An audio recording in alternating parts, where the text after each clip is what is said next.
اور جو لوگ یہ سمجھتے ہیں کہ ان کے ذکر کو کم کر دیں گے تو وہ ایسا کبھی نہیں کر سکتے،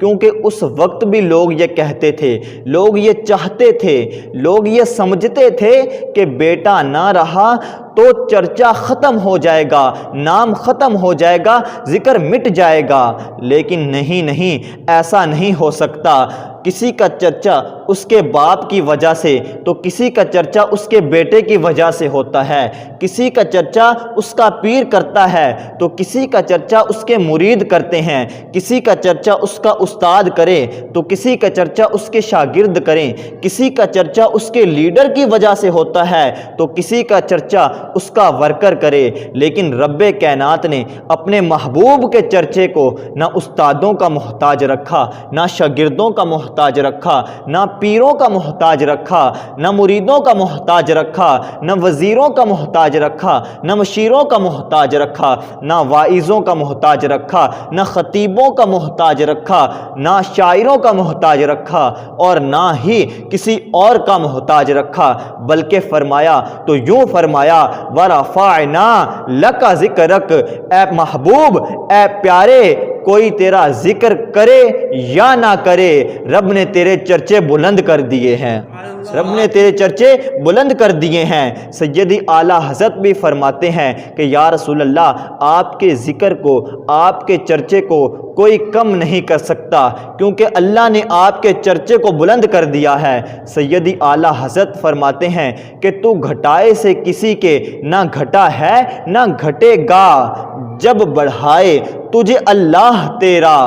اور وَرَفَعْنَا لَكَ ذِكْرَكَ کا ہے سایہ تجھ پر، بول بالا ہے تیرا، ذکر اونچا ہے تیرا۔ اور فرماتے ہیں کہ مٹ گئے، مٹتے ہیں، مٹ جائیں گے آقا اعداء تیرے، آقا جو تیرے دشمن ہیں وہ مٹ گئے، مٹتے ہیں، مٹ جائیں گے، پر نہ مٹا ہے، نہ مٹا تھا، اور نہ مٹے گا کبھی چرچا تیرا۔ اور عقل ہوتی تو خدا سے نہ لڑائی لیتے،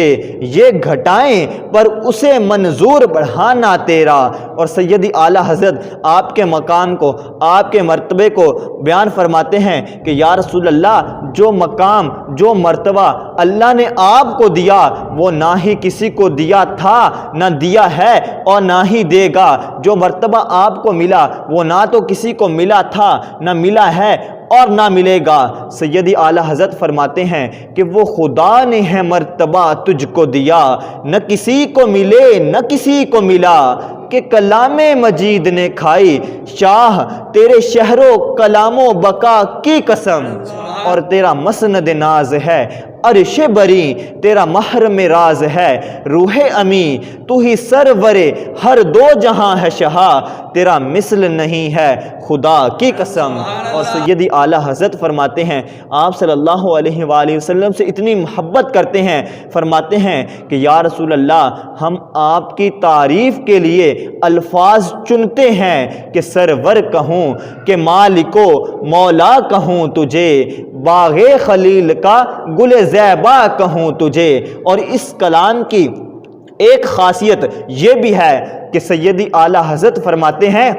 کہ یا رسول اللہ، آخر آپ کو کہیں تو کہیں کیا، آپ کی تعریف کے لیے کون سے الفاظ کا چناؤ کریں، کون سے ایسے الفاظ لائیں جو آپ پر صادق آئیں۔ فرماتے ہیں کہ جتنی مرضی آپ کی کوئی تعریف کر لے، لیکن کما حق ہو آپ کی تعریف بیان کر سکتا ہی نہیں۔ سیدی اعلیٰ حضرت فرماتے ہیں کہ کبھی فرماتے ہیں کہ سرور کہوں، کہ مالک و مولا کہوں تجھے، باغ خلیل کا گل زیبا کہوں تجھے، اور کبھی فرماتے ہیں آقا تیرے تو وصف عیب تناہی سے ہیں بری، حیران ہوں میرے شاہ میں کیا کیا کہوں تجھے، اور کہہ لے گی سب کچھ ان کے ثنا خوانوں کی خاموشی، چپ ہو رہا ہوں یہ کہہ کر کہ کیا کیا کہوں تجھے،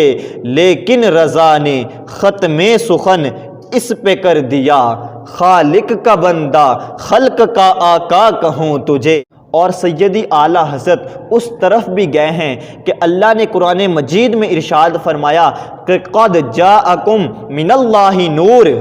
اللہ نے اپنے محبوب کو نور بنایا،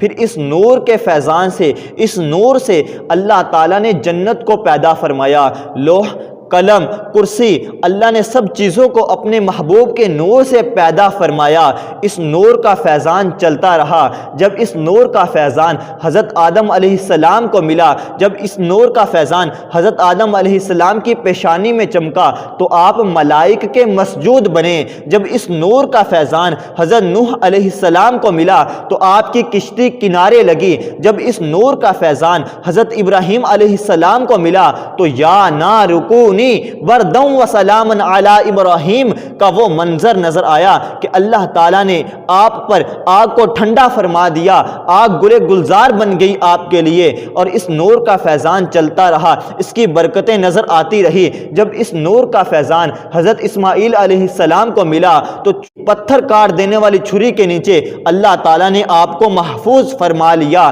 یہ نور کا فیضان چلتا رہا۔ اس نور کا فیضان جب آپ کے دادا کو ملا تو ابرہا کا ہاتھی آپ کے قدموں میں سجدہ ریز ہو جاتا۔ اس نور کا فیضان جب آپ کے بابا کو ملا تو آپ کے بابا کے، آپ کے والد کے حسن کے چرچے پورے شہر میں مشہور ہوئے۔ اس نور کا فیضان جب آپ کی والدہ کو ملا، آپ کی والدہ کے بطن اطہر میں یہ نور آیا تو آپ خود فرماتی ہیں کہ میں اگر کوئی بھاری چیز اٹھاتی تو وہ میرے ہاتھوں میں اٹھتی چلی جاتی، میں پتھر پر پاؤں رکھتی تو پتھر نرم ہو جاتے، میں دھوپ میں نکلتی تو بادل مجھ پر سایہ کرتے۔ اور یہ نور کا فیضان چلتا رہا، چلتا رہا، اس کی برکتیں نظر آتی رہی۔ یہ نور کا فیضان حضرت ابو بکر پر پڑے تو صدیق اکبر بنا دے، یہ نور کا فیضان حضرت عمر پر پڑے تو فاروق اعظم بنا دے، یہ نور کا فیضان حضرت عثمان پر پڑے تو ذو النورین بنا دے۔ اس نور کا فیضان